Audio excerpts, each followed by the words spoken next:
Je m'ennuie. Que faites-vous dans la vie? Je m'ennuie.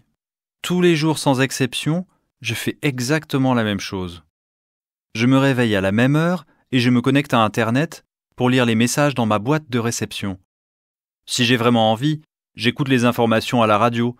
Je me méfie des journaux télévisés. Car je trouve qu'ils se trompent constamment et de toute façon, les infos me dépriment. Moins on les écoute, plus on est tranquille. De temps à autre, je lis un magazine sur ma tablette, mais je le finis en 5 minutes. Au bout d'un quart d'heure, je me lève très lentement, je ne me dépêche pas. Puis, je vais dans la salle de bain où je me rase, me lave et me brosse les dents. Ensuite, je m'habille et me prépare à partir au travail en centre-ville. J'y vais en voiture, jamais en bus ou en métro, et j'y suis en 20 minutes. En arrivant, je m'installe dans mon bureau et ferme la porte à clé. Je fais semblant de travailler, mais j'essaie surtout de ne pas m'endormir. Le travail, c'est dur, vous savez. Je me demande si je suis fait pour ça. C'est très stressant de ne rien faire. Je dois me détendre autant que possible. Mon médecin m'a conseillé de ne pas m'énerver et de me reposer quand je peux. Mais vous vous amusez quand même un peu. En fait, quel métier faites-vous? Je suis président-directeur général d'une des entreprises de mon père. Ça ne m'étonne pas. Tout le monde est là? Non, il manque Brice. Où est-il? Toujours au lit. Mais ne l'attendons pas. Tu sais très bien qu'il ne se lève jamais avant midi.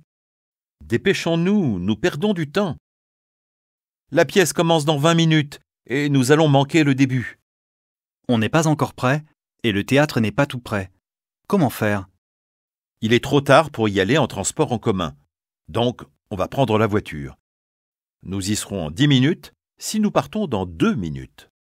Tu plaisantes? On n'a pas le droit de se garer dans les rues autour du centre. Ne vous inquiétez pas, c'est facile comme tout.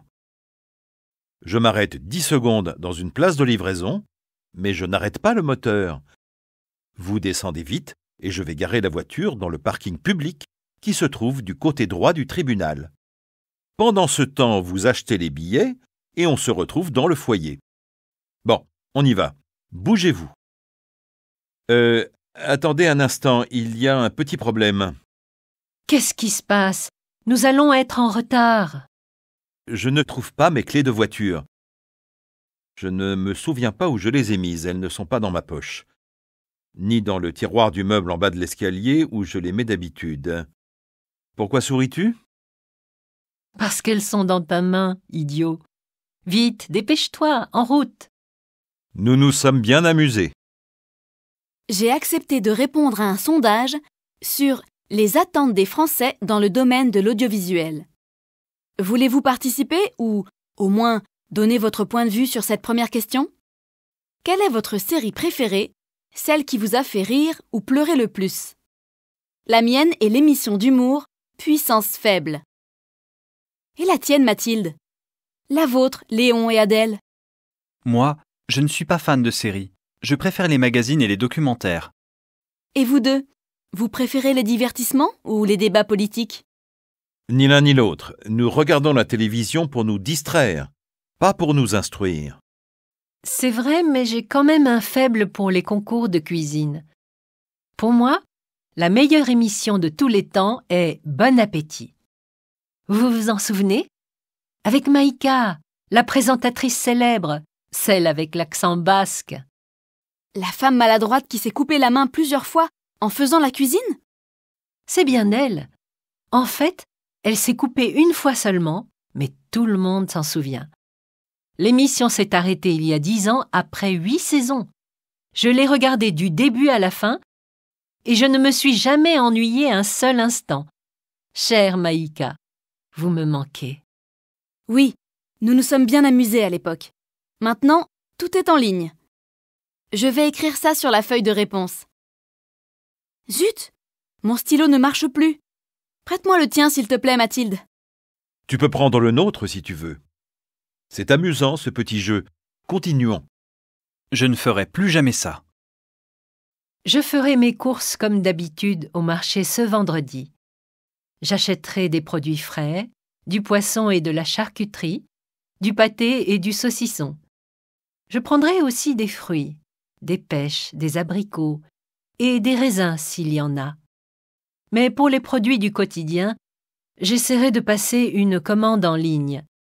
Dans le rayon épicerie, il me faut des conserves, du sel, du poivre et de la moutarde.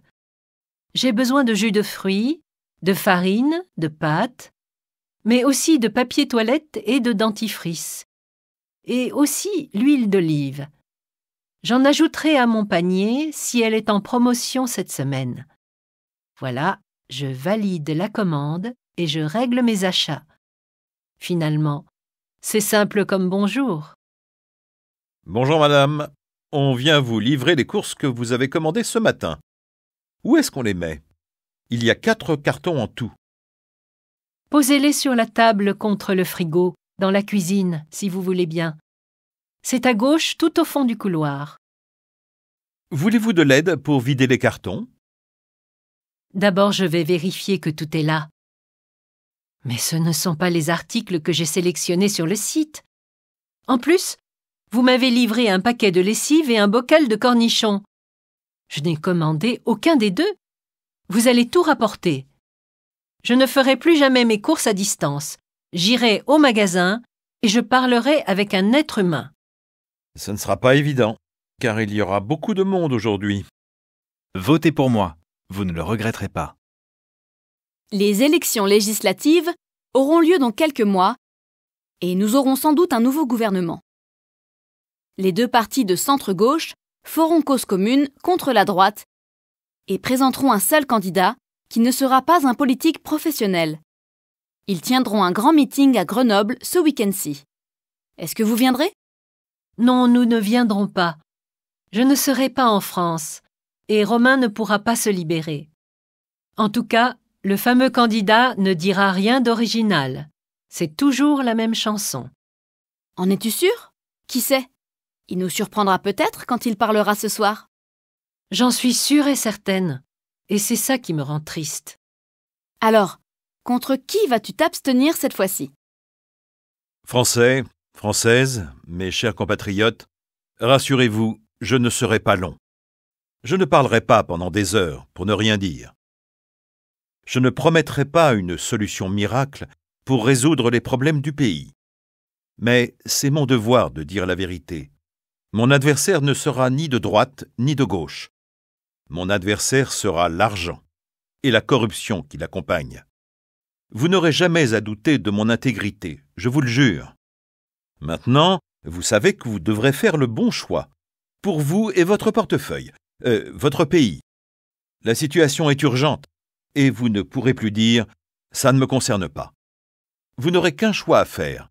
Votez pour moi. Le capitalisme, c'est l'exploitation de l'homme par l'homme, mais ma philosophie, c'est le contraire. Mais c'est horrible ton film. J'ai vu La mort atroce hier.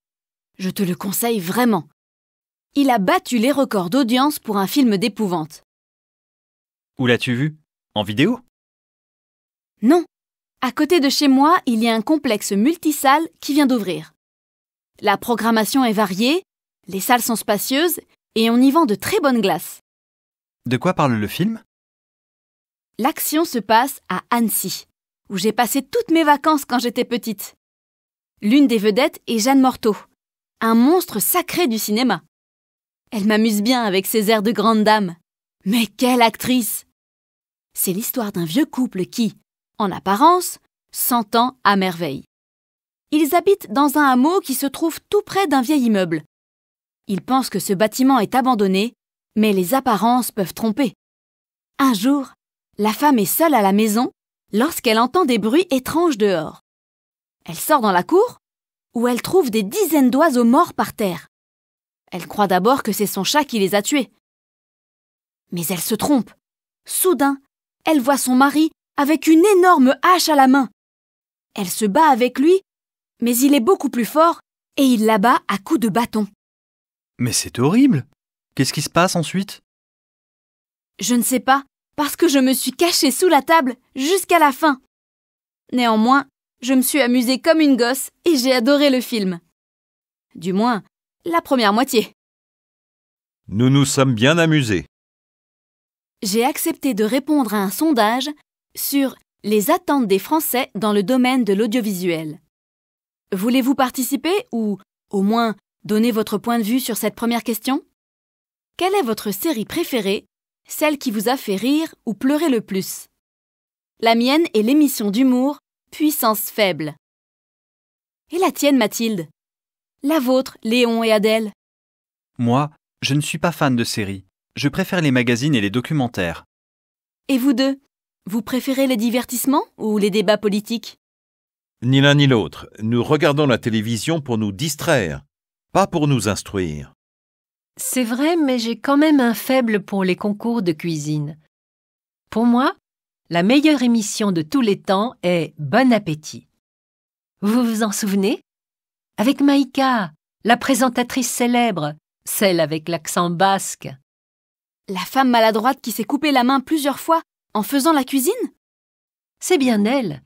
En fait, elle s'est coupée une fois seulement, mais tout le monde s'en souvient. L'émission s'est arrêtée il y a 10 ans après 8 saisons. Je l'ai regardée du début à la fin et je ne me suis jamais ennuyée un seul instant. Chère Maïka, vous me manquez. Oui, nous nous sommes bien amusés à l'époque. Maintenant, tout est en ligne. Je vais écrire ça sur la feuille de réponse. Zut! Mon stylo ne marche plus. Prête-moi le tien, s'il te plaît, Mathilde. Tu peux prendre le nôtre si tu veux. C'est amusant, ce petit jeu. Continuons. Je ne ferai plus jamais ça. Je ferai mes courses comme d'habitude au marché ce vendredi. J'achèterai des produits frais, du poisson et de la charcuterie, du pâté et du saucisson. Je prendrai aussi des fruits, des pêches, des abricots et des raisins s'il y en a. Mais pour les produits du quotidien, j'essaierai de passer une commande en ligne. Dans le rayon épicerie, il me faut des conserves, du sel, du poivre et de la moutarde. J'ai besoin de jus de fruits, de farine, de pâtes, mais aussi de papier toilette et de dentifrice. Et aussi l'huile d'olive. J'en ajouterai à mon panier si elle est en promotion cette semaine. Voilà, je valide la commande et je règle mes achats. Finalement, c'est simple comme bonjour. Bonjour madame. On vient vous livrer les courses que vous avez commandées ce matin. Où est-ce qu'on les met? Il y a 4 cartons en tout. Posez-les sur la table contre le frigo, dans la cuisine, si vous voulez bien. C'est à gauche, tout au fond du couloir. Voulez-vous de l'aide pour vider les cartons? D'abord, je vais vérifier que tout est là. Mais ce ne sont pas les articles que j'ai sélectionnés sur le site. En plus, vous m'avez livré un paquet de lessive et un bocal de cornichons. Je n'ai commandé aucun des deux. Vous allez tout rapporter. Je ne ferai plus jamais mes courses à distance. J'irai au magasin et je parlerai avec un être humain. Ce ne sera pas évident, car il y aura beaucoup de monde aujourd'hui.